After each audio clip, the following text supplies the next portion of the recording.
Alors, comme je le disais il y a quelques instants d'ici, la pause carrière, c'est temporaire. Si vous faites pause sur votre lecteur DVD, c'est ensuite pour réappuyer sur play. Donc, au bout d'un moment, la pause carrière s'achève et il faut reprendre le travail. Si la maman ou le papa, puisque c'est accessible aux deux, estime que la durée n'a pas été suffisante, il reste des alternatives, notamment le congé sans solde. À la différence de la pause carrière qui est réglementée, avec un cadre juridique et donc des droits, parmi lesquels celui de recevoir une allocation, le congé sans solde, lui, n'est pas réglementé.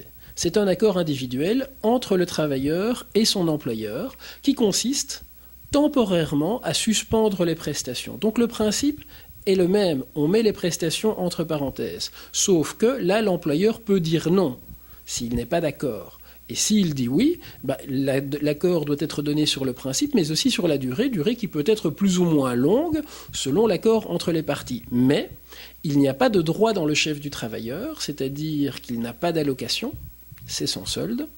Il n'y a pas de protection contre le licenciement.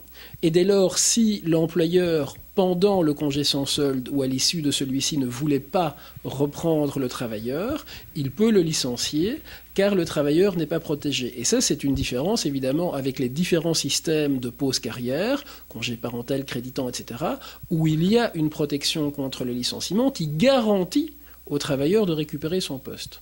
Si maintenant l'employeur n'accepte pas le congé sans solde, ou si le travailleur n'a pas envie de rester dans l'entreprise, eh bien, il prend alors la décision que prenaient nos parents ou nos grands-parents de devenir femme au foyer, mais ça implique alors une décision lourde de conséquences qui est de quitter l'entreprise en démissionnant.